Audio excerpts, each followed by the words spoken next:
নমস্কার, আমি লিপিকা। আমার ছোট্ট ইউটিউব চ্যানেলে তোমাদের সবাইকে স্বাগত।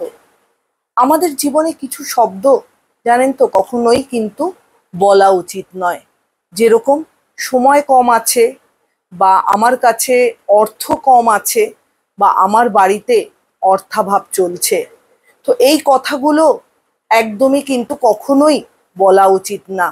এক্ষেত্রে আপনার বাড়িতে যতই টাকা পয়সার অভাব থাক না কেন, আপনাকে কিন্তু এটা আপনি আপনার থট প্রসেসে যদি আপনি এটা বসিয়ে নেন যে ভরপুর আছে বা যথেষ্ট আছে, তাহলে কিন্তু সেটা দেখবেন সেটার কমি বা অর্থকষ্ট কখনোই আপনাকে ছুঁতে পারবে না। আপনি যেমন বলবেন আপনার থট প্রসেস সেভাবেই সেটাকে রেগুলেট করবে, এবং সেভাবেই কিন্তু আপনার আশেপাশের সারাউন্ডিংসও আপনার সাথে রিয়্যাক্ট করবে।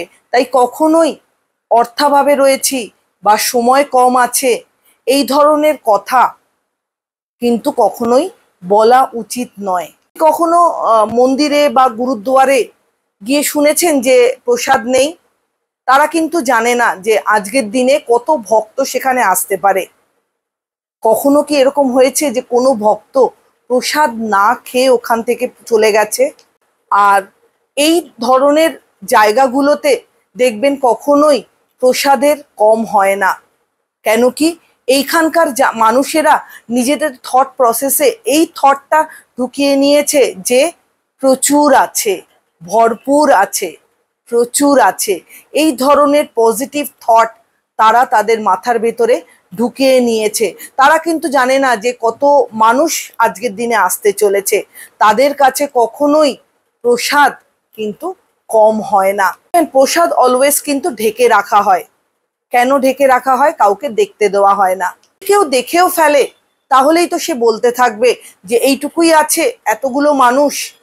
সেই যাতে এই ধরনের নেগেটিভ থট মানুষের ভেতরেও যাতে তৈরি না হয়, সেই জন্য দেখবেন প্রসাদ কখনোই কিন্তু খোলা রাখা হয় না, ঢেকে সবাইকে বিতরণ করা হয়। এবং ততক্ষণ পর্যন্ত প্রসাদ বিতরণ করা হয় যতক্ষণ না সমস্ত উপস্থিত লোক সেগুলো পেয়েছে। যত ভক্তরাই আসুক না কেন, তারা কিন্তু প্রত্যেকেই কিন্তু প্রসাদ পায়। প্রসাদ শেষ হয়ে গেছে এই কথাটা কিন্তু কখনোই মন্দিরে বা গুরুদুয়ারে বা যে কোনো ধর্মস্থানে এই কথাটা কখনোই কিন্তু আপনি শুনতে পাবেন না। অনেক সময় অনেক গ্রাম বাংলায় দেখেছি যে যখন আটা মাখা হয়, রুটি করছে, তখন কিন্তু সেটাকে একটা কাপড় দিয়ে ঢেকে রাখা হয়।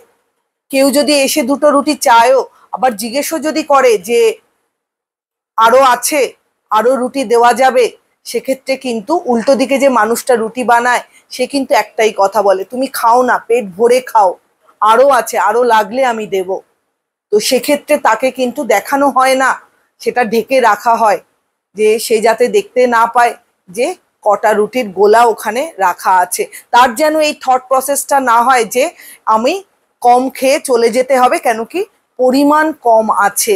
যে মানুষটা রুটিটা খাচ্ছে সে মানুষটা যদি এসে দেখে ফেলে যে কম আছে, তার খাওয়ার পরিমাণও কিন্তু কমে যাবে এবং সে বলবে কম আছে। হ্যাঁ, খাবারের ক্ষেত্রে তো কম কথাটা, কম শব্দটা একেবারেই ইউজ করা উচিত নয়। আছে বা অর্থাভাবে রয়েছি, এই শব্দগুলো ইউজ করলে জানেন তো জীবনে দুর্দিন নেমে আসে। কম আছে, অর্থাভাবে রয়েছি, এই কম শব্দটার যত আপনি ইউজ করবেন, এটা আপনার থট প্রসেসে তত বেশি কিন্তু বসে পড়বে, জায়গা করে নেবে। তত কিন্তু আপনার আশেপাশে নেগেটিভ জিনিস হওয়ার দরুন, নেগেটিভিটি ছড়িয়ে পড়ার দরুন আপনি যে কাজই করতে যান না কেন সে কাজ থেকে কিন্তু সফলতা পাবেন না। কাজে কম আছে, অর্থাভাবে রয়েছি, খাবার কম আছে, এই কথাগুলো নিজের জীবন থেকে যতটা পারবেন দূরে ছুঁড়ে ফেলে দিন। আর এই কম আছে, কম রয়েছে, অর্থাভাবে রয়েছে, এগুলোর থেকে যদি এরকম ভাবেন যে ভরপুর আছে, প্রচুর আছে, যা আছে আমি তা দিয়ে খেয়ে পড়ে যেতে পারবো, যদি এই ভাবনাটা নিজেদের ভেতরে বা থট প্রসেসে আনতে পারেন, তাহলে দেখবেন যতটা না আছে তার থেকেও অধিক পরিমাণ আপনি আপনার সারাউন্ডিংসে পেয়ে যাবেন আপনার সারভাইভ করার জন্য। যতটা না ছিল এই পজিটিভ থটের জন্য আপনার পুরোটাই আরো অনেক গুণ ভরপুর হয়ে উঠবে। কাজেই নেগেটিভ যেই থটগুলো, কম আছে, কম সময়, অর্থাভাবে রয়েছি, টাকা পয়সা নেই, পারবো না এটা করতে গেলে এত টাকা খরচ হবে, এই থটগুলো যত আপনি আপনার ভেতরে স্থান দেবেন, তত দেখবেন এর যে নেগেটিভিটিটা, এর ক্রাইসিসগুলো আপনাকে কিন্তু পায়ে বেরি হয়ে আপনার লাইফের সাথে জুড়ে যাবে, কিছুতেই আপনার পিছন ছাড়বে না। কাজেই এই নেগেটিভ জিনিসগুলোকে দূরে রেখে ভরপুর আছে, প্রচুর আছে, যা আছে তাই দিয়ে আমি আমার নেক্সট লাইফ কাটিয়ে দিতে পারবো, এই থট প্রসেসে আপনি চলুন। দেখবেন যত গুণ আছে তার তুলনায় অনেক গুণ বেড়ে যাবে। আপনার মনে শান্তি থাকবে, আপনার মাথায় শান্তি থাকবে। যে মুহূর্তে আপনার মাথার চিন্তায় শান্তি থাকবে, আপনার মনে শান্তি থাকবে, সেই মুহূর্তে আপনি কিন্তু একজন সুখী মানুষ হিসাবে আইডেন্টিফাই হবেন। কাজেই নিজেকে সুখী মানুষ করতে গেলে এই নেই কথাগুলো থেকে নিজেকে দূরে রাখুন। ভিডিওটা কেমন লাগলো অবশ্যই আমাকে জানাবেন।